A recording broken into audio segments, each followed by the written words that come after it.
Hey there and good afternoon. Gosh, sorry, I'm running 2-3 minutes late. Had a little bit of technical glitch I had to solve at the last minute, as well as needing to get my coffee. Very important for noon lecture. Well, my gosh, we have a great one today. This is a very special one, as really they all are, but this one's an extra special one. This is really charting your career transition. Now, Tuesday, we just did our interviewing and video interview techniques lecture, of course, available on my YouTube channel very easily if you haven't seen that one. Today is charting your career transition, especially in the middle of a pandemic. How do we really take our entire skill set, pick up our group of toys, and really potentially go do something else? This coming Tuesday, that's a Tuesday 5 p.m. lecture, that's the 23rd, is marketing yourself directly to the decision maker. By the way, if you'd like to work in HR, your decision maker's in HR. If you'd not like to work for the HR department, your decision maker is not in HR. In fact, I might tell you that HR's mission in life is to rule you out. It's the only way they actually get to the right person. And I might factor into that they don't have a full understanding of the job itself, but the decision maker really does. So that's a really great lecture coming up Tuesday, 5 p.m. Then next Thursday, same time as right now, that's at 12 noon next Thursday, is my resume renovation lecture.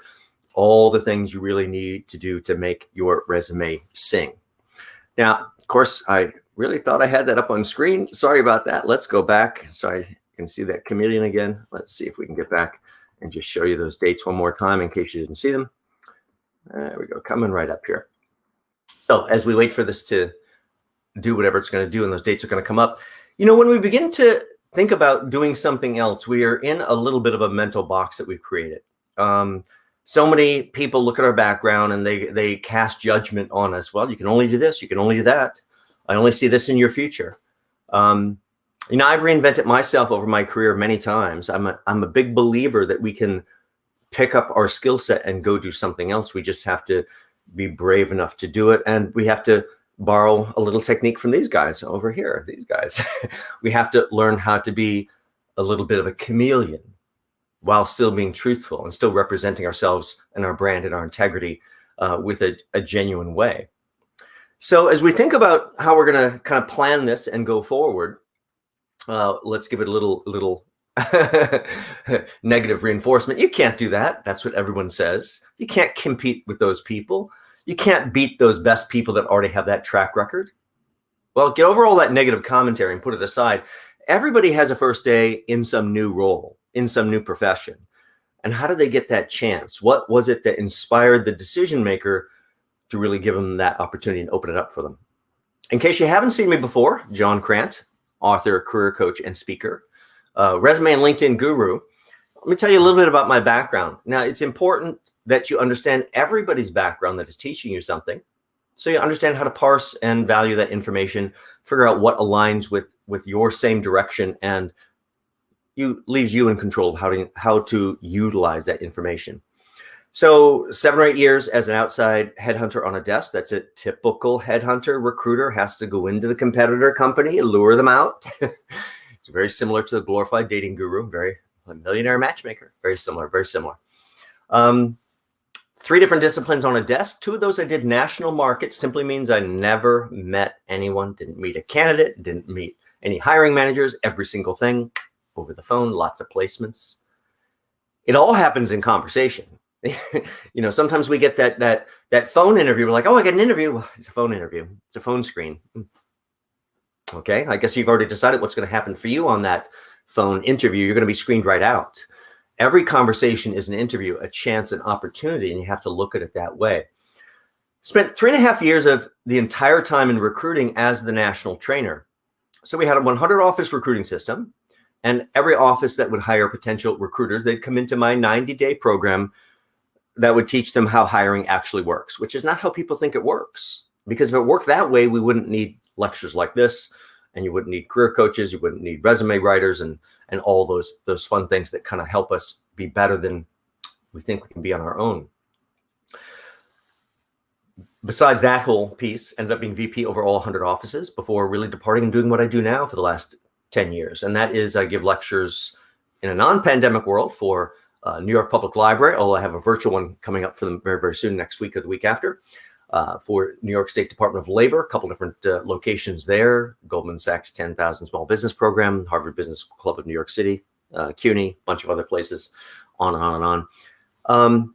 Then, of course, I work one-on-one with clients, really helping them restage and reinvent and retell their story the proper way, in a proper way that's still truthful, but in a way that elevates their value. Of course, a lot of good ideas are in my book. We're going to skip over this a little bit fast. All that information is over on my website, selfrecruiter.com. If you'd like to take a look at it, you can look over there. A few other tools that will help you, some resources. Over my LinkedIn, you can click on my articles and get to how to supercharge your job search, or how to avoid the biggest mistake. That's really time mismanagement, only resource you actually have. How your resume does not become resume roadkill, a little bit of a piggyback onto next Thursday's lecture. But this is the real challenge. Who is our competitor, especially when we're going to be changing directions, industries, functions? We get some wild idea of what I'd like to do next, now that I didn't necessarily maybe enjoy what I was doing, or I've enjoyed what I was doing, but I've really run the course and I'm ready for something new. Have to start with the competitor. You have to start by thinking about what's missing. Now, when I was in recruiting and then helping run the recruiting operation for so long, and then that had run its course, I thought, what next? What next for John?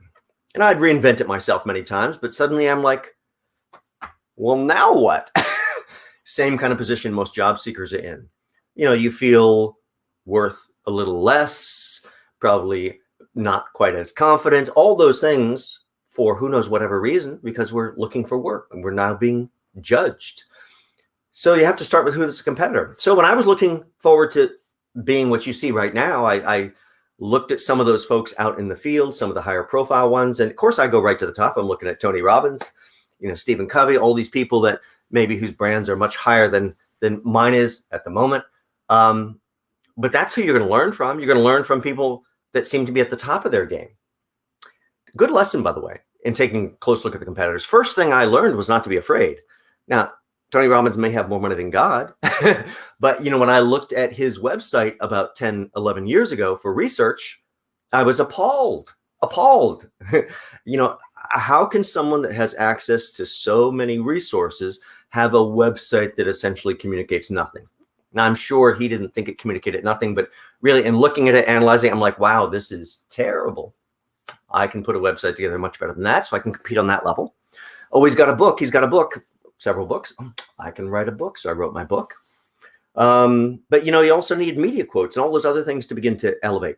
That's what you find out from looking at the competitor. What is missing? What do I have? What do I need to go get? And how do I essentially get in the game? Because I not only have to be just like those competitors, I also have to somehow demonstrate that I'm a standout from those competitors. Lots of clues all around us. So much going on in conversation, in tidbits here and there. But, there's so much minutia, so much distraction, background noise, we forget to listen. We forget to hear those clues. Really, the guiding principle in thinking about reinventing yourself, and it's the same across a great number of my lectures, is this concept of really needing to just answer one simple question. Why would it be the best business decision they're going to make today if they choose to hire you? Now, when we're in transition, we're going into a space that we don't necessarily have the cookie cutter, or maybe it's something we did 15 years ago that we'd like to do again. That's still a tough transition. You have to think long and hard about this concept of why it's going to be the best business decision. What did you learn in your time away? Or what did you learn doing whatever else you were doing that then prepared you to be better than the people that are already in this field? That's just perspective and persuasion. This is chameleoning yourself to a new career. So yeah, now this guy up here is pretty colorful. Hopefully he's in a very colorful place, or he's going to stick out like a sore thumb. But we do need to think about that aspect of it.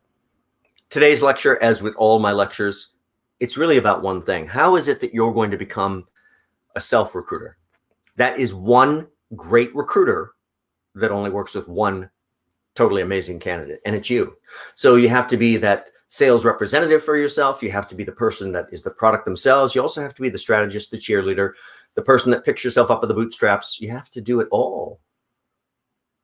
And you have to not let that slippery slope allow your confidence to go through the shredder. That's happening all at the same time. Now, being a self-recruiter is about networking in a very different way. That's really the LinkedIn lecture, so make sure you watch that. If you haven't seen that one, by the way, it's right on my website, halfway down the page. You can see it for free. You can see myself, the slides, start and stop. Really, you could use it as a start and stop tutorial to help reinvent your LinkedIn profile into a three-dimensional sales brochure. But the networking piece is going to be more on the LinkedIn side. That's part of being a self-recruiter. The other piece is keeping that one eye always on the toughest competitor imaginable. 4, 5, 6 people that would just, I mean, they'd scare you out of applying for the job. Oh, there one, forget it. That person. We can beat those people so easily. You cannot beat them if you stick your head in the sand. Oh, they're sparkly, they're shiny, there's something about them. You know what? Most of those folks suffer from something called ego and arrogance. They don't prepare. They're like, oh, I'm sparkly, I'm shiny, who are they going to hire? And then they don't actually do the work. So with a little bit of strategy, a little bit of planning, oh, you can beat those people very, very easily. That's what becoming a self-recruiter is about. Now, in refreshing our career story, part of it, and a lot of it really, is going to be accomplished with a digital self-marketing campaign. Yes, we're going to have to change the resume, but a lot of the shift in how people think about us is going to happen over social media with tools like LinkedIn and absolutely Twitter. Almost lose it every time I mention that. We'll come back to that. Twitter's very important to making the transition that you're thinking of if you're trying something new. So what this requires is you living and breathing everything about you. You have to become the marketing master, the storytelling master, the content guru of you. And that means you have to think about everything. You got to retell the past in a new way, or maybe you have to reset the trajectory of your career depending on how you decide to leave out certain things or put in certain things. I grew up Catholic, so I really know all about sin or negotiating sin. Let's be clear. There's no sin of omission here. You can leave out any part of your background or story that you'd like to leave out, as long as every single piece of story that you have in is letter true. So no sin of omission, only sin of commission. You have to think about how you might rearrange those story assets to create a different feel, a different trajectory. That's how you're going to begin to influence the discussion and take control of that discussion all about you. So what qualities do you have? What makes you tick? Where's your passion focused? What do you love to do? All these things might help you. Now, 2 types of people might be viewing today. You might have a clear idea of, I'd like to stop being that, and I'd like to go be that over there. Great. That's important knowledge to have. But there may be other people, as I get one more sip, there may be other people watching here today that go, I want to reinvent myself. I am so done with that. I don't know what else I can do. Say you were Coca-Cola quality manager. I'm so done selling sugary sodas. So done. But now what? What do I do now? That's all I've done. We'll teach you what to do there. But do some exploring. Do some brainstorming with yourself. Make some lists. What's the qualities? What makes me tick? What's the passion? What do I love to do? I don't care if it seems unrelated. You have to go do some fact finding. This is part of how you create engagement, which is closer really to this type of engagement. First step in this process is to know yourself. You have to come to some conclusion or already know why you're more valuable or will be more valuable than the next 4, 5, 6 people that want that job. And in transitioning, those are people that probably already have that background. So you're really going to have to think sharply. And then we're going to have to take many of those ideas that we come up with, and we're going to have to take them into a little bit of brand management to control the look, feel, and the presentation of our story. Now, if you're just starting off and you haven't reinvented yourself across the resume or the LinkedIn profile, those kind of things, please do go watch Resume Renovation or come see it next Thursday. Watch the LinkedIn interviewing lecture. So many lectures out there. There's a social media marketing career evolution lecture.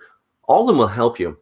But if you haven't done the personal inventory piece, that really begins the process. Actually, it's the same process I use with my clients. Not really a secret. Clients hire me to help reinvent them. If a client's going to have me do it for them, well, really all their problems go away, because the moment they make that decision, other than it, I'm not the least expensive guy out there. but I'm worth every single penny, their problems disappear because it becomes my problem to solve. At that point, we do a deep dive interview. I'd recommend, if you're doing it yourself and you're doing it for reinvention here, the same thing. Do about a 90-minute self-interrogation. You've forgotten or dismissed or let slip away so many pieces of your story, or considered them turds that get rid of that, have to get rid of that type thing. You're going to have to go back and locate the assets. You have all sorts of story assets that you've forgotten about. They could be projects or things that you're involved in. Could be something about your story, which could be your work life. It could also be parts of your non-work life. Maybe you're involved in events in the industry, or maybe there's some other community piece that you're involved in, or all sorts of things. Yeah, those non-work life events factor in as well. I'll give you an example of that, by the way. I think this was 3-4 falls ago, right at the end of October, just finishing up the last little touches on a client's resume and LinkedIn reinvention. And we're having our one of our final discussions to go over all the final little adjustments. And suddenly she goes, "Oh, I'm about to be a 4-time marathon runner next week." And I'm like, "Well, what? You're about to be a 4-time marathon runner? And this is the first time John's hearing about it?" Well, that doesn't have anything to do with my work. It doesn't. Seem like you're getting a little mature to me. What does a 4-time marathon runner communicate? Drive, ambition, goal-driven, unstoppable. Oh my gosh, probably really good on my healthcare costs. They think about it all. You have to think about it all and not leave out those pieces that are the ones that make you interesting or different or special, or illustrate what makes you tick. Or back to the community involvement piece you see there, things that give you the good character checkbox. By the way, good works do not expire. So I don't care if it was 2004, you were out helping with Habitat for Humanity. Oh my gosh, you did something for Habitat for Humanity? It better be on your resume, and it better be on your LinkedIn profile as a little tiny footnote. Leave off the date because they don't expire. And when someone brings it up, you go, "Oh, Habitat for Humanity. Oh my gosh, that was so exciting. That was back in 2004. I went down to so-and-so, and I can't tell you how transformative it was to really help build you get where the story is going here. Doesn't expire. Utilize it.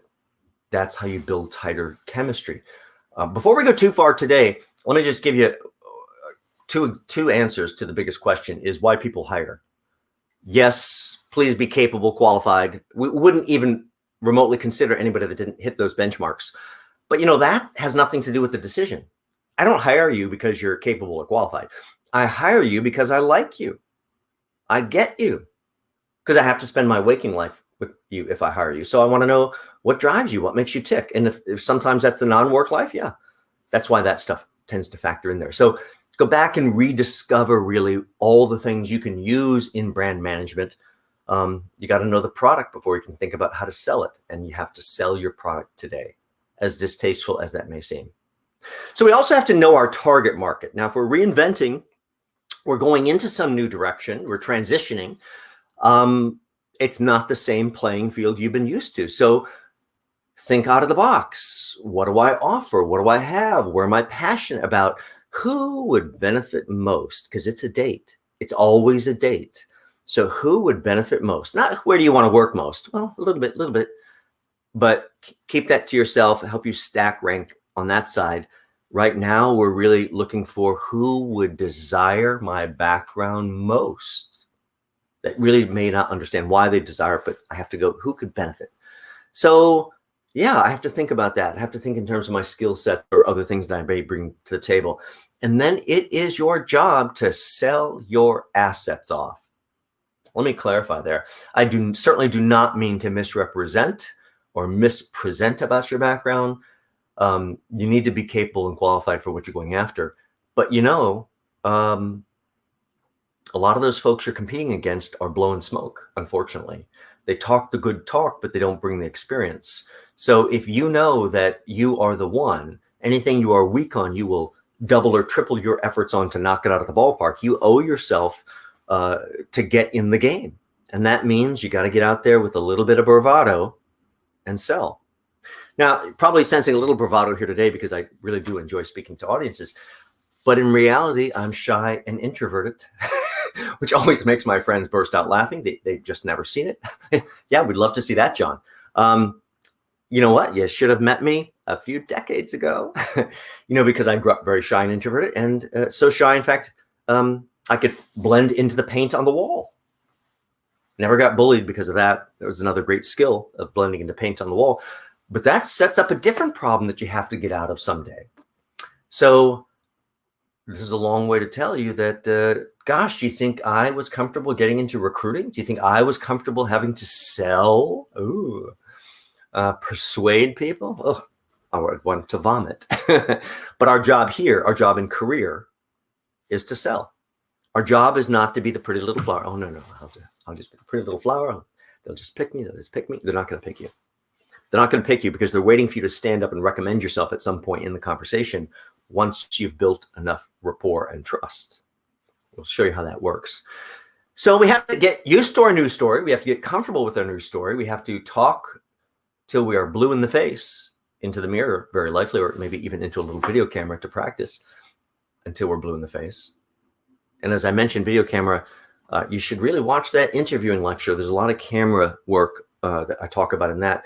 You need also to become very comfortable at not looking at your computer, not looking at your notes. Where you need to look at is that camera, and the camera needs to be up in the right spot. So you're not looking down on it. And I'm not looking up your nose, which no one wants to see. I'm speaking to you. So that will get you ready to sell your skill set, sell your accomplishments. But you're still going to have to go back and make sure your resume speaks and sells your value. So look at the resume renovation lecture if you have not started there. Your other marketing materials have to sell you too. So think about making sure you've developed a new cohesive story that resets the trajectory or reclaims what you want to set you up for the new direction. All the skills they'd like to see. Oh, I have to go back and tell my story a different way. I have those skills, but I didn't tell the story that way before. They're going to want to see it this other way. Think about your target audience, retell the story. Then carry that across your resume, your LinkedIn, your cover letter, pre-cover letter, which is really the email. Oh my gosh, I hope you don't write a great cover letter and then simply copy and paste it. No, it's the email too. An effective cover letter tends to be 3, 4, 5 paragraphs pretty much at the minimum. Otherwise, you really didn't customize the cover letter to them or anything like that. If you need cover letter help, great article, right on my LinkedIn or over on my website under the advice tab, either one, called Knock Knock, how to write a cover letter that opens doors. Takes you through the whole structure and everything else. But that's too long for an email. No one's going to read. No one wants to read anything these days. But if the first paragraph of your cover letter is constructed the right way, the way I outlined in that article, it probably encapsulates everything in a very rosy way. Maybe that becomes the pre-cover letter email, just long enough to hook their interest. My full cover letter is attached. Ooh, I can't wait to see it. Signature block, all those kinds of things.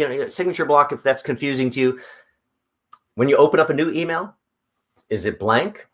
You don't have a signature block. At the very minimum, to say best John Crant. Here's my name. Here's my phone number. Here's my email. What? I have to put my email in my email? No. For you, I hit the special key. I'll toggle, I'll copy just for you. Yes, this is attention to detail. Do you know how many email messages I get from people that contain no phone number, no email, really no LinkedIn link? Oh my gosh, how could you not send your sales brochure with you every single time you ever send a message? So your signature block should end with connect with me on LinkedIn at, I can motivate them. Put your LinkedIn address line, and everybody that wants to, now what was your background? Click on your full sales brochure about you very quickly. Every business email you ever send again for the rest of your life travels with that. I know that is difficult. First time I did it, and my email signature is ridiculously long. First time I did it, I felt so horrible. Oh, what will my mother say? Wow, looks like you made it, John. If you earned it, it's true, you have to use it.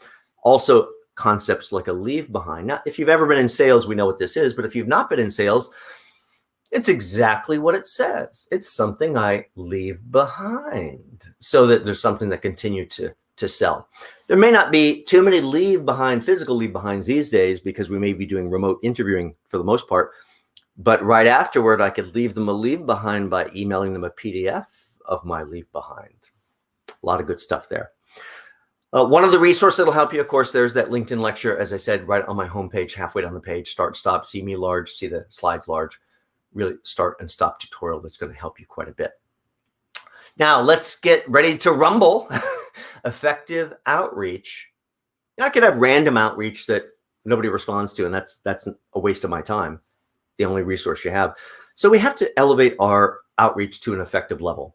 And I don't care if that's an email, a voicemail, a chat, a live call. There's so many different communication channels these days. We've got to make things work synergistically. We have to make them work together.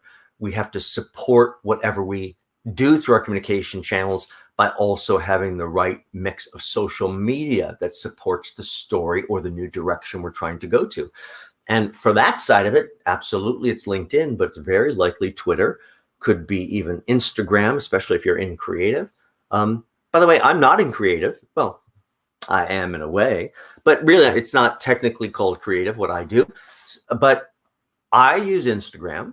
Now, I think Instagram is so important to what I do that it's a drop-down menu on my website. You know, drop-down menu on a website seems to indicate usually, oh, must be important.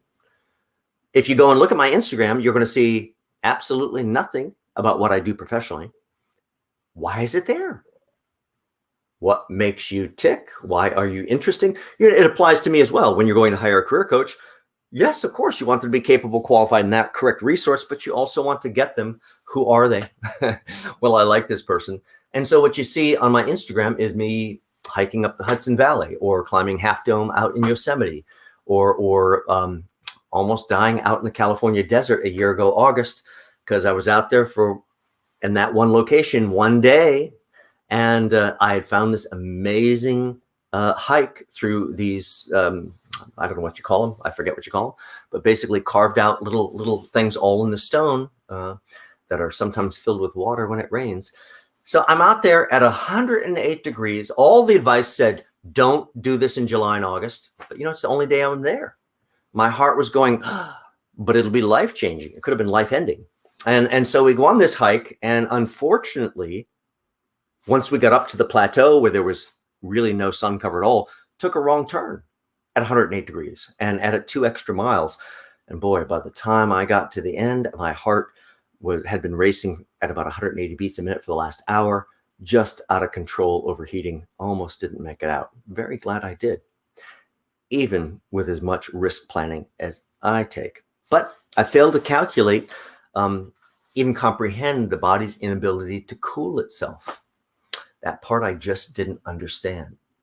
So that's how I use my Instagram to answer that question. It could be any other platform. You're going to have to think about what's right for you. It is very likely 2, possibly 3 platforms that you need to dip your toe into just to have story out there about you. So this is a little bit of how we begin to chameleon our way to the new career. So what is it that you do better or would like to do better than somebody else? That's a good place to start on the transition. You don't have to have done it before. You do have to have a burning desire to do it. We're this product, and we're going to have to remake our product into one that fits that new environment, understanding that small little changes change all that. Now, in terms of social media, it's all about the content and making it visual to be 60 to 90 days different. You know, I have a close friend that I've worked with for quite a long time, and a few years back at another organization, they were trying desperately to get to director level. Got to get to director level. Got to get to director level. If it doesn't happen soon, it's not going to happen because they think there's some timer. Okay, well, I mean, I guess we all do have some timer. You know, my timer seems to be getting longer each day.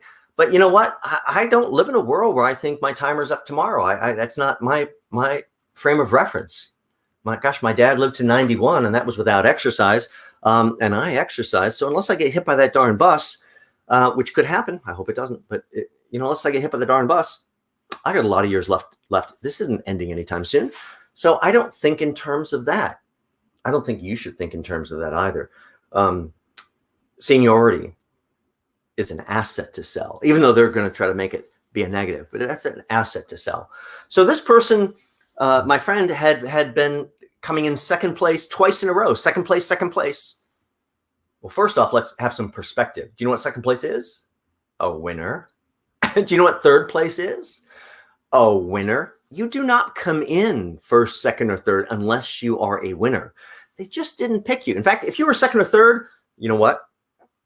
I actually liked you best. But, I picked number one over here because, it's about the combination and chemistry for the team. They're the better fit for the team. Oh, but I really loved you. And you didn't even bother to call them back to thank them for not hiring you. Well, I wouldn't use those words. But you didn't even call them back to thank them and engage them when they liked you most. Huge missed opportunity. So second place. We're going through this, trying to problem solve. How do we solve this for my friend? And I'm like, well, who's beating you? Of course, the competitor. Who's beating you? My friend's in technical program management, like $250 million technical rollouts, that kind of thing. Done it for a host of amazing branded companies. Every one of them completely messed up internally. That's just the nature of the technical beast out there. But clearly, who's beating this person?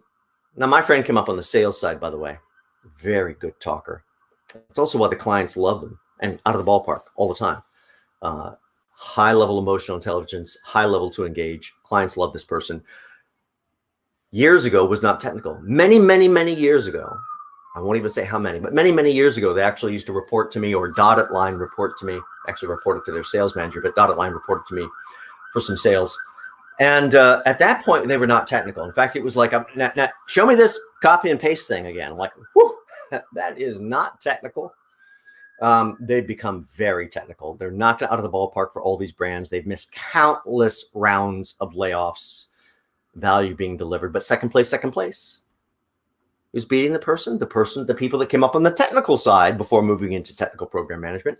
There's no doubt they're more technical. And in all this discussion, I was reminded of a verbal tick my friend had, which was, I'm not technical. I'm not technical. Well, what do you think of so-and-so? Oh, not technical. Said it thousands of times, I'm sure, over the years to all the coworkers, all the friends. What do they think about so-and-so? Oh, not technical. Even though, of course, he's technical. Not technical like those folks, but very technical. So the first thing was to threaten to come down to King of Prussia, where my friend lives, with the kitchen shears. If I hear it one more time, there it goes. Bite down hard and break yourself of those habits. The second thing was, in 60 days, we changed the entire trajectory. In 60 days, from what I'm about to show you, a little bit of social media sharing. And if you need a deeper look on that, look up my career evolution lecture. That's part 2 to my LinkedIn lecture, really. All about how you manage a social media campaign for your own for your own LinkedIn profile. So came up with just the right articles, books, events, everything that showcase living and breathing the profession, the challenges going on, attached with 4, 5, 6 words of comment each time. Good, bad, or ugly, doesn't really matter. Boom, boom, boom, going out continuously several times a day, or at least numerous times per week at the minimum. And suddenly up again for director level, goes second place, clear choice for the role, into director of processing quality. And oh my gosh, knocked it out of the ballpark. And now they're over at Cisco Systems because of that success. So you can change your future even if you spent years verbally throwing yourself under the bus, but the content is the king. Don't get distracted by all of these platforms. There's so many, there's new ones every day. Just 2, maybe 3, maybe 4 at the maximum that you can manage, because your efforts really need to go to the other parts of your job search. Career transition requires a lot of preparation on interview. So do watch my full interview intervention lecture. That will give you all the secrets, because it's your job to walk in the door and to teach them how to select you. It's not their job to pick you.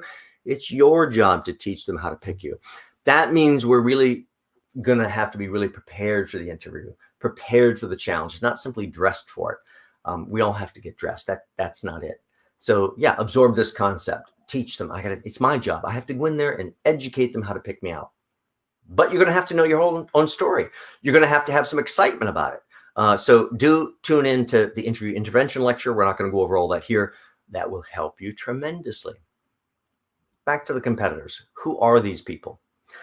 If you could imagine your career as a lucid dream, one of those dreams that you can actively be aware of and maybe even guide from inside. Some of us are lucky enough to have those, and some of us don't have those. But if you think of your career as something that you could really affect and dream into the right place, well, think about what you could do if you were playing a game, I hate to use that type of word, but that's the reality. What kind of control might you have in that kind of scenario? Well, we actually have that kind of ability in our career. If we simply do some of the basics, if we go back and figure out, well, who are these target companies? What are the dream jobs that I want to do? Who are the best people that they're hiring? The best people that they're hiring, what do they have that I don't have? Because you're going to have to fill in those gaps. What's missing, and can I go get it? Well, as I said earlier about my story, when I looked at competitors for what I do now, I thought, oh, they have a book. Well, I can write. You know what? Anybody can write, but can you write something someone wants to read that also contains valuable information? And I'm lucky enough to write. Good sense of wit, good storytelling, and the right information. So that part. But I did mention earlier, I didn't have the press releases. I don't have that. Okay. How difficult could it be to get press releases? Yeah, it probably seems very difficult if you've never thought about it. But all you really have to do is go to Google, click the news tab, start putting in keywords from your background. In my case, it'd be career, coach, resume, LinkedIn, job search, challenges. You get the idea. And you know what comes up? Because we're searching Google under the news tab? All sorts of articles that speak exactly about what I do from all over the country. Each one of those articles are then attached to a journalist. And you know what those journalists write about? My subject matter. Now I've got 50 journalists on a list that I can send press releases to one at a time. I can't send them CC'd. And I was like, I guess somebody else will write about this guy. Send them out one at a time. You know, a few years back, I'm sitting on my home couch, literally doing this. This is the home office couch. And I'm sending out these press releases one at a time, hating it. And is this really the best use of my time at this moment? That's a good test question, by the way. You're going to be pulled in all different directions all the time, and you have to keep your compass focused in the right direction. So I won that argument. Oh, it was very clear. I did not like what I was doing. But you know what? I had intellectually decided it was worth the 2 hours of time to invest to send those out. So do it, sit down, do it, John. And I did. And 2 hours later, I got a call from the Wall Street Journal. Oh my goodness, you get the Wall Street Journal first. They all come very quickly after that. You can change your trajectory very quickly. Now, as far as the rest of our content, all those things that we may gather about ourselves, we're going to have to think about, well, who are the new players? What new industry? What are the new challenges over there? What's the job I want to do over there? What would be involved? And find the articles, books, events, all that surrounds that. And then I'm going to have to do some strategic sharing. That's how I suddenly chameleon myself to stop talking about all the things that I did do and now start all talking about the things that I really want to do or intend to do. If we're going to be successful, we're going to have to take a look at each social media platform and have a few rules for each one. We're going to have to decide, what's the reason? Why did I select this platform? There better be some strategic purpose to it. That's part of your planning. What are my goals for this particular platform? Every platform is unique in its own way. So your goals should be changing slightly for each platform. And are your target markets using those platforms, which is probably the most important thing to know. Then, and we're going to use LinkedIn and Twitter as an example here, then your job is to think about how you can seamlessly have your profiles themselves, not be duplicates. You see that Twitter isn't really a duplicate of my LinkedIn profile, but they're synergistic. They work together. They don't disrupt each other. And then you let your content flow across multiple platforms where it's appropriate. And just like these shares that you see sliding across screen right here, over time, you begin to feel the effect of the brand on your career. People that see you sharing something with a few words of comment, 3, 4, 5, 6 words of comment before the share, suddenly they start to always think of you and those things. You and those things. Oh, you know who has the finger on the pulse? That guy, that gal. They're the one. So begin to think of how, sitting alone in a box, thinking about doing it, it's hard to imagine, but suddenly you have a collection of things that you share over time, and you realize, wow, it can change things a lot, change perception a lot. Now, as I share, and yes, we're talking about LinkedIn here, but it applies to the others as well, and you have to think in terms of that. As you look at this chart, Well, I'm the happy guy down in the corner, connected to another happy person, those two people right next to me. Those are my direct connections. But no matter what those folks do to their settings, every one of their connections right behind them are in John's pool. They are definitely not my connections, but they're in my pool, just like a swimming pool. That's my pool. They're in my pool. And no matter what those folks do to their settings, every one of their connections are also in John's pool. Still not my connection, but they're in my pool. Being in my pool is the same thing, essentially, as being connected to me from an access standpoint. I can see you, you can see me. When I share something, it can flow across this entire network. By the way, I'm connected to a lot. Public speaker, I have just a little bit shy of 12,000 connections. 3 levels out, that's a pool of better than 21 million people. Now, when I share something, has the potential to land on any one of those 21 million desktops. Don't mishear that. It is not going to land on 21 million desktops. But the better my content is judged by LinkedIn, and you'll get better each time you share, the further its reach will go, the more desktops it will hit. That's how you influence people. LinkedIn is really the de facto social networking website for our work life. Please do watch that full lecture over there. It will help you a lot, the LinkedIn lecture. Now, LinkedIn's these few other things you see up on screen. A business person thinks of LinkedIn as this. Yeah, of course. Communications, research, marketing, advertising, of course it is. But you have to think of LinkedIn this way. You have a career brand to manage forevermore. That's not going away. Life's not getting easier from that standpoint. But the sooner you begin to manage your career brand, the easier it gets. Information's that new currency. More information that you have access to, more likely you are to be able to leverage it to your benefit. Now, we talk a lot about this in the LinkedIn lecture, and we're really talking about it in terms of extracting information from LinkedIn on the LinkedIn lecture. But today in the transformation lecture, we're really more talking about, yes, I'm going to extract some information to understand who are the new players, the new competitors and all that. But really, it's primarily going to be about seeding information through shares and updates to my profile and resume. It's about seeding information out there that shifts my story, helps them perceive me as the right one. By the way, here's my numbers from earlier in the year. They're a little closer to 12,000 right now, but this was a couple months ago. 3 levels out, that's better than 21 million people. The goal is to get them onto your LinkedIn profile, which should be really, to me, it's the polar opposite of your resume. In my world, your resume, if it's to be successful, I really don't care what your background is. You could be CEO, CFO, and COO after that. All that background, 30 years of career, it's a single sheet of paper. If you've got a 6-page CV because that's your background, you just don't know how to tell that story. You don't know how to distill it down to a single page. When your story is a single page, it's like a gigantic exclamation point. They'll jump out of their chair. It's very difficult to edit ourselves down while still creating excitement in the story. But the polar opposite to that single page resume is, how do you take that as the skeletal system, the backbone to LinkedIn, the framework, and then add back all the layers of detail, not the dull stuff, but all the interesting layers of detail that turn it into this 3-dimensional sales brochure all about you that naturally drives the reader to a singular conclusion. My gosh, if I hire that person, work with that person, best business decision I make today. So yes, it's going to take a lot of work on your LinkedIn. It's going to take a lot of work on your resume.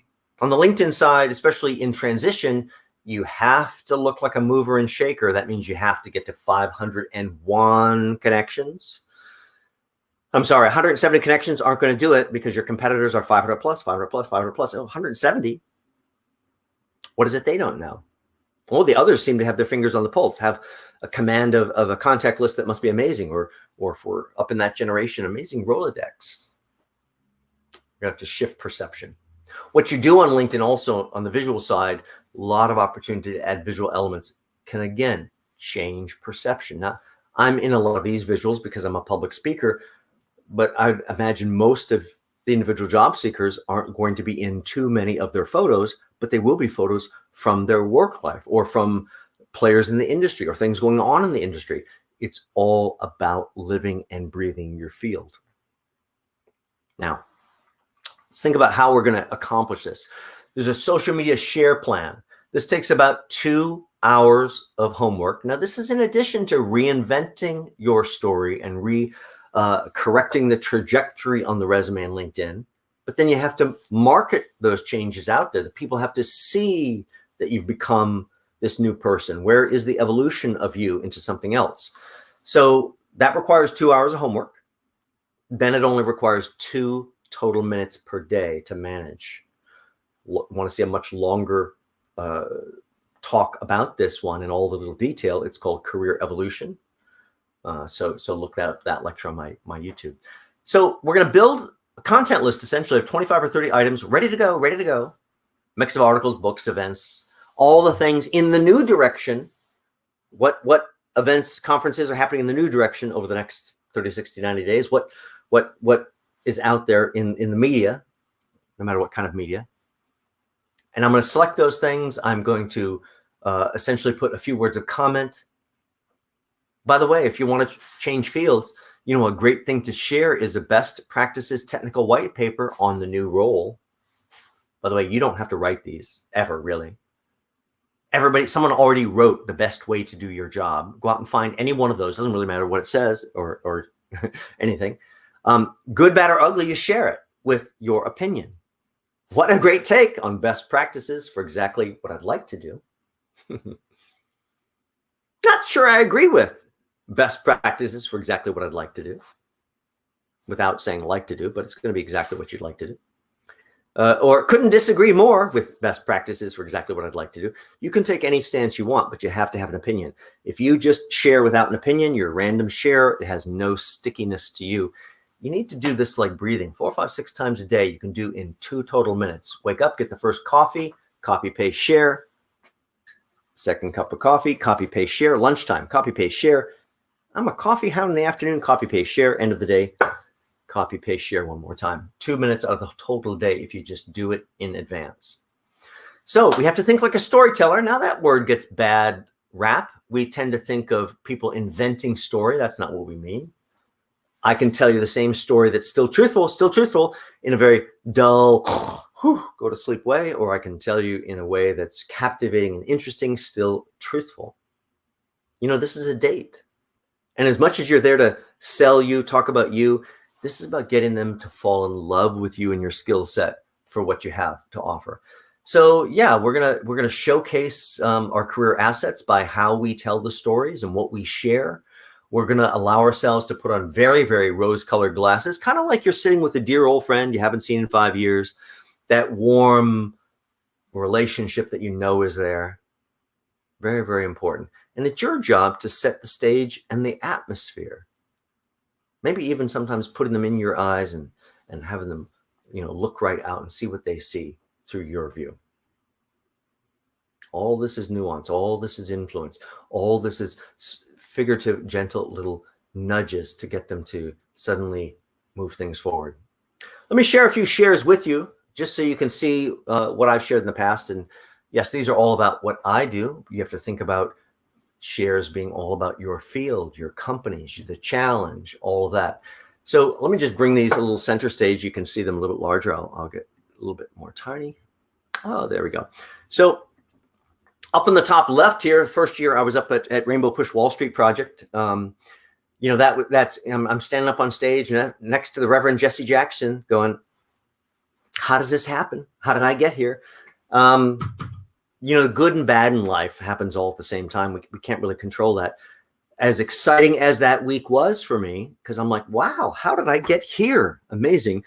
Also the same week, my father was passing away in hospice. So, flying down to Florida on the weekends to see my dad, who was still quite with it at 91, and so amazed. He's like, oh my gosh, how does this stuff happen for you? I'm like, I don't know, but I'm excited. I'm sad because, of what he's going through, but I'm also excited because it happens all at the same time.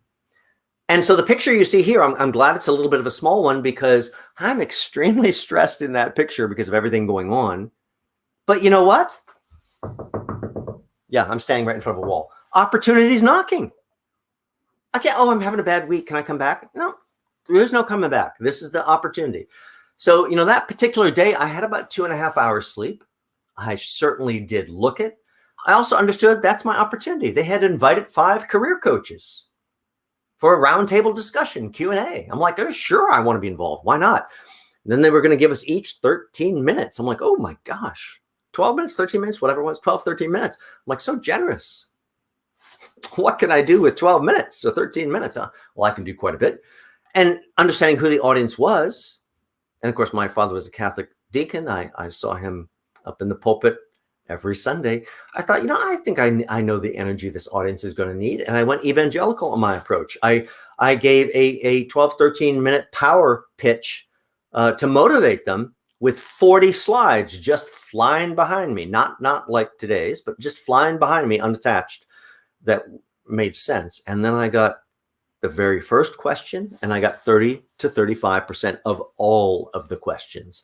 And that was on a really bad day. So you have to think about opportunity and being ready for it. Of course, down at the bottom two are a couple articles, not very positive articles, but it's right for what I do. I shared that. Top right, here I'm over at Google headquarters during social media week. Actually, a radio show host called me and said, "Oh, you going to Google headquarters for the keynote?" I'm like, "Absolutely." When is it? It's Friday at 8 o'clock in the morning. I'm like, great. To which I showed up. And then, of course, the radio show host did not. I'm like, another day I had about 2.5 hours sleep. I was not speaking that day. I'm in the audience. I'm listening. And suddenly these guys up on stage, my head started to explode. The real world is insufficient. It's like the Liberty Bell going off inside my head. I'm like, that's what I've been trying to say for so long. That's exactly it. If we do not exist in the virtual world professionally, we do not exist. So those are a few shares that begin to shape perception. On the left here, up at WHCR Voice of Harlem Radio, but up there 3, 4, 5 times now. A lot of fun, always fun. 2 hours of drive time. There is literally no preparation. Slide into the headphones right in front of the mic, off the cuff for 2 hours. I'm pretty good off the cuff. This lecture today is also off the cuff, but of course, I'm an expert in this subject matter. Top right, I'm up in Albany. This was nothing official, but I'm up in Albany on behalf of the library, trying to get library funding. Gosh, support your libraries, support your libraries. Now, let me be clear. John does not get any funding from the library, so this is not for John. This is simply to help the library. Good works. So, of course, that's part of the story. AM New York, always fun to get highlighted or something in the local papers. Top left, I broke the regularly scheduled attendance a library lecture. So that was exciting to me because I'm very competitive. Doesn't matter how shy and introverted, I'm still competitive. I want to win. Some other shares that you can see over to the right. Look through that stuff on yourself. Showed up in Essence Magazine. I thought I was getting punked. I got the call. You're in Essence Magazine. Who is this? Hard to find a magazine. First off, because the magazine stores had disappeared. Second, because Barack was on the cover. But my gosh, when I found it, there it is. By the way, you see the gal there? The shorter gal? She's the one that got me into the magazine. She happened to be outside of the New York Public Library after one of my lectures, and I was answering questions, and she said, I'm blogging about my job search for Essence Magazine. I'm like, oh my gosh, you should have my book. I can connect the dots pretty quickly. I didn't ask anything for it. I trusted that it would find its way. A couple months later, suddenly it finds itself in Essence Magazine. Right there on the reading list. By the way, she was talking to some other career coach in that picture. Don't look there. But there's my book on the reading list, From Learning How to Open Doors. I know we go through life as everything being far too transactional. And I know it is a lot of times. But you need to learn to open the doors. What do I get if I do this? Well, I don't know. But I do know what you're going to get if you keep doing the same thing you're doing. And that's not going to be a good outcome. What we're talking about here is really endless self-promotion, as distasteful as that may be, and learning to come to terms with that a little bit here. Let me come a little bit larger here. That's part of the influence piece. We can't get away from it. Your job is to teach them how to select you. A few more shares that shape perception. This is all part of your career transition. Imagine visuals for the new you, the new direction, the new everything you want to become becomes the conversation that surrounds you. Doing a group event at one of the places I was speaking, so I shared that shot. And then working at Grace Institute, helping those folks, some really amazing programs for the gals here in New York City. So I was helping them over there. Of course, sharing some other different shares. You can go on my profile itself, my LinkedIn profile, and see a bunch of the shares. Here I am doing my boot camp. Now, I did this one a few years ago live. I used to do them live 2-3 times a year. Been working for the last 6 months to really get that whole system online permanently. It should go online pretty shortly. So there'll be an intense boot camp available all the time. But here, someone took a picture of me doing the boot camp. And of course, I saw my father in that pose all the time. I know he would have loved that shot. Or up at WICR, Voice of Harlem Radio. Didn't make it into the shot, but my book and my coffee certainly did. All that begins to collect on your LinkedIn profile, and all that begins to add story about you. All of this out there changes everything. So think about how you're going to want to appear in the feed, what you want them to see about you, what will illustrate the right skill set for the new direction, the new job that you want, the core things that make you very, very, very different. Cannot be afraid to go back and just start all over and reinvent and think about time for me to sell. I just have to think about exactly how to do it. So think about all these things, think about the effect over time, and understand that we're going to have to shift all of that because they're all those gentle figurative nudges that I talked about, part of the small changes that change perception. Enough of those nudges. Let's get on to the rest. Signature block. Now, let's give you a little more detail so you can see it here. This is my shamelessly, ridiculously long email signature block. As I already told you earlier, I was mortified the first time I was writing it. I'm like, oh my God, I can't believe I have to do this. What did my mother say? Wow, impressive. You know, I earned, it's all real. I know we all, the problem here is we're not Kardashians. We suffer from modesty and humility. By the way, those are two wonderful traits for all the parts of our life, except for job search and career. You got to get past it here. I don't necessarily expect your signature blocks to look that intense, but they could be even as simple as something like this. Something that drives them to your LinkedIn profile, provides the basic information, begins to frame and help them think of you in a certain way. Reinventing yourself is problem solving. You're going to have to think about how you could do all sorts of things in your job search at the same time you're problem solving. So in case you need more help, do watch the Supercharging Your Job Search, which goes into much more detail in this section. And that's about how you juggle all of this so that you're actually managing your job search correctly rather than just running from piece to piece. As you transition, it's probably most important to understand sales process, even more important than just changing the normal job into a similar job, because now you're really going to have to sell. So if you want the right outcome, that means we're going to have to understand a sales funnel, this whole concept of a lot of activity up here, a little less activity here, a lot less activity here, and maybe one or two of the outcomes we like at the bottom. And from that, my advice to you is to pursue 10 companies or organizations simultaneously. That's a lot of juggling in addition to whatever else we're doing. The reason is you have to get a collection of conversations going simultaneously that will all be on different timelines. The only way you get to a place where you get multiple offers potentially is to go after 10 organizations at the same time. Your goal, from my view, should be delivering yourself one brand new, not a second, third interview, but a brand new interview with a new company every single week. That is a very tough goal to get to, by the way. But again, that is how you begin to have control. That's how you get to a place of multiple offers. You have to have relentless determination. I don't care how many people tell you no, or that's, you don't have the background. I can't see that. Say a little prayer for those folks and get them out of your way.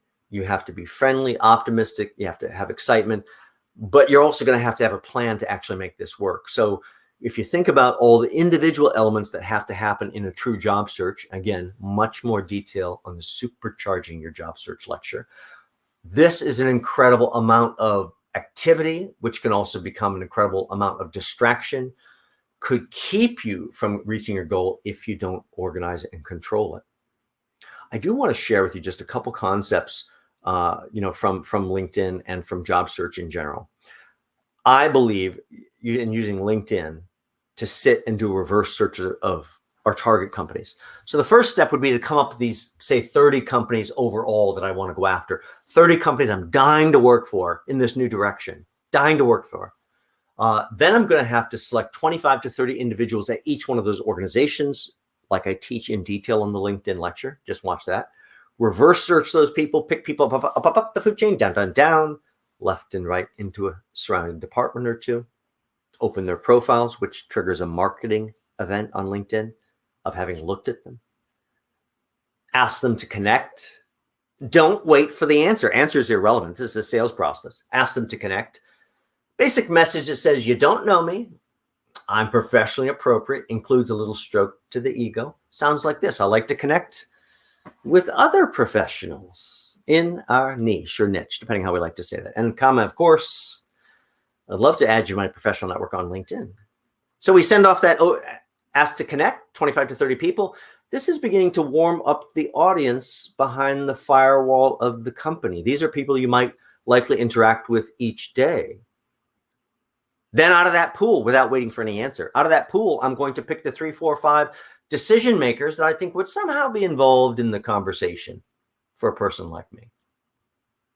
Each one of those people I email. Let me be clear. I don't in-mail them. In-mail on LinkedIn, by the way, is spam. Literal definition of spam, paid email. Do not send it. It may not seem like spam to you. Your high volume targets, your hiring managers that do a lot of hiring, your HR folks, your recruiters, they all understand it's spam. So don't send that stuff. Do email them directly, not brain surgery to get anybody's email these days. Email them directly, each as if they're the only person in the world. Dear Jack, dear Jim, dear Jill. I just had to reach out and introduce myself to you. I'm so excited by what I see going on at ABC Company. I saw the Wall Street Journal article on your new such and such launch. Oh, those things are always so good to get. Then you have to have a carrot. By the way, did I say I was looking for a job? Absolutely not. Do they understand I'm looking for a job? Without question. Don't say the words that get you kicked to HR. Keep the conversation going. Now that I've stroked their ego, I need to drop a little carrot here to get them interested. You know, back when I was with XYZ Company, I handled a very similar launch. Now I'd love to come in and share with you how we tackled all those issues I bet your team's experiencing. Oh my gosh, that sounds valuable to me. Worth a little bit of time. And then you have to be brave enough to go for the jugular. I have an opening on my calendar Tuesday at 10 a.m. One day, one time, never different. By the way, good, bad, or ugly about the Tuesday 10 a.m., you've already won. Don't lose sight of that. Oh, Tuesday's terrible. I've already won. Wednesday, 3 o'clock. Because the moment it's good, bad, or ugly about the schedule, they've already moved past the point of understanding it's valuable to talk with you. So just provide them a replacement, one replacement. By the way, let's also understand, if you are open all next week, I am never meeting with you. You are just not worth it, not busy. You're not the right one for me. From all of today, I hope you realize you have to think in more unusual, unconventional terms. How do I maybe do something a little differently? How do I get all of this transition and story shift into a form where I can be looking for the jobs and sending out my resumes and all of that? You got to be ready for the transition in the first place. Now, if you do need more help managing your job search itself, you can go over to my Self-Recruiter website right under the advice tab, and you can look for the job search management system. You can download it for free. Every one of these things will help you. The basic in setting up a little bit of weekly goals for yourself, and you have to decide your own goals. Bottom of the form, number of calls you're going to make each week, or number of companies you're going to forget calls from it. Number of companies you're going to contact each week. There's a caveat here. These are brand new companies you've never talked to before. Oh, I know you have 4, 5, or 6, or 10 you need to follow up with. Absolutely, you should. Those don't count. This is about getting new blood into your job search every single week. So number of companies each week, 3 is probably a lot. Got to open 25 to 30 profiles. Got to email 3, 4, 5 decision makers. Have to follow up. Have to be relentless until I book that meeting. 3 a week is probably quite a lot. Number of emails, those are outbound to managers and HR. Just understand that these are brand new emails introducing yourself that you've never sent before to this company or these contacts. Again, demonstration of how you get new blood into your job search. Number of calls. Well, I'm not brave enough to call. Okay. Start with the type of outreach you're right for. Eventually find the courage to call. Number of calls outbound. Now, notice that if you are calling outbound, we want to know how many managers in bold and how many in HR. Now, if you'd like to be working in HR, that should probably be bold for you. But for the rest of us, I'm not so excited about any calls to HR if you're not looking to work there, because their mission in life is to rule you out, not to rule you in. Out of all this, The goal you could fool yourself most about is number of meaningful conversations. And that's probably about 6 per week. What does that mean? That means even if they said, we don't have anything, we just hired, too bad, so sad for you, John. Even if that's the core of the message, if I was able to extract something from the discussion, I got a referral to another company, I got an idea for something to do, all of that, that was a meaningful conversation. So think about that, but we can kid ourselves on that. So be very tough grading. Top of that form, you have a epiphany moment every Friday where I sit down and I have to be honest. Of course, in my book, I mentioned you only have to be honest with one person to be successful. That's yourself. And I illustrate it verbally by talking about being naked in front of a full-length mirror with only fluorescent lighting. None of us look like those folks in the magazine, and neither do they, thanks to Photoshop. But that fluorescent lighting concept, that cutting through the nonsense, you need the reality here. If you've got a goose egg, it doesn't do you any good to fudge the numbers. Put the right numbers. 2-3 weeks of a goose egg here and there, it might motivate you to get 1 that next week, then 2 the next week. Over the course of 8 weeks, you'll see a marked change in the outcome. I'm not going to take you through the rest of the forms, but I do want you to just see this part of it, whether it's forms to track all sorts of your activity through job search, because every single thing you're tracking is also something you can improve upon. We'll take you through the calling script so you have an idea of how that works. So the script itself, here's a not so good one. Hi, it's John. I'd like you to hire me. I'm sorry, security. How'd you get my number? Take me off your list. Never call me again. By the way, as a recruiter, I've heard all of those things. You have to learn how to develop very tough skin, no matter how shy and introverted you are. So it's great training. 30 seconds to live or die. And dying sounds like, how'd you get my number? Take me off your list. Never call me again. Security. So this form is also included in that packet. The text on the left side will remind you how to write your script and the things we talk about today when you go to do it. Let me just take you through the basic setup here. I'm going to pull this one just a little bit larger. I'll go smaller for this one. You can see it a little bit better that way. So we're going to greet them. Yeah, that's our job. We got to greet them. Then we're going to have to wait for their response. Nobody wants to do that, because that's when they go, how'd you get my number? Take me off your list. Who is this? What's this about? So we're always afraid of that. We're going to acknowledge their response, good, bad, or ugly. We cannot pretend we didn't hear it. Then we're going to get right to the point, tell them why we're calling. By the way, if you went to one of those schools, and there's only like a handful of them, my gosh, we mention it because the doors really do fly off the hinges for those people. If you did not go to one of those schools, and I'm sorry, we all know who those schools are, it's a handful. It's a handful. If you're not one of those handful, leave that off for the moment. Get right to the 2 or 3 key things that would make them jump out of their chair if they heard, and then close them, scary sales term, which simply means ask for what you would like and also ask for agreement to it. People always forget that second part. If you forget the second part, you didn't close. I want you to hear how this sounds again and think about the structure. Take a listen. Hey, good morning, Jack, Jim, or Jill. It's John Crant. How are you this morning? I'm terrible. Well, I wish they didn't say that, huh? And so right away, I'm going to say, well, let's see if we can change that, Jack. The reason why I'm calling. And I get right to the point. I think they've already told you they're not having a good day. Don't be scared away. Give them a segue and get right to the point and tell them why you're valuable. Basic message is simply this. Hey, good morning, Jack, Jim, or Jill. I just had to reach out and introduce myself to you. I'm so excited by what I see going on at ABC company. And then you have to insert why. This is a date. You cannot blow smoke. They know exactly what you're doing. But the moment you go, oh, I'm excited about you. Is it my eyes, my curly hair? What is it? You have to tell them. I saw that Wall Street Journal article because I went and looked for it about your new such and such launch. Those things are always so good to get. Yes, be a real human being actually in conversation with them. Maybe I can come a little larger for this one. Actually in conversation with them. And then just remember, you just have to have that carrot. What have you done before that could help them on this project? Back when I was with XYZ, I handled a very similar project. I'd love, and then pose a reason why you could have a meeting with them. I'd love to come in and share with you how we tackled all those issues I bet your team's experiencing. Notice how I left just enough wiggle room, because nobody wants to be told what they're experiencing. Just enough wiggle room, what your team might be experiencing with this launch. And then without waiting for acknowledgement, which is a huge mistake, right for the jugular. I have an opening on my calendar, Tuesday at 10 a.m. Might that work for a brief meeting? There we go. I just did a gentle handoff to them to make them feel in control as a puppet master. Might that work for a brief meeting? Their only concern is don't waste my time. Oh, brief meeting. I can handle that. Think about going after what you'd like.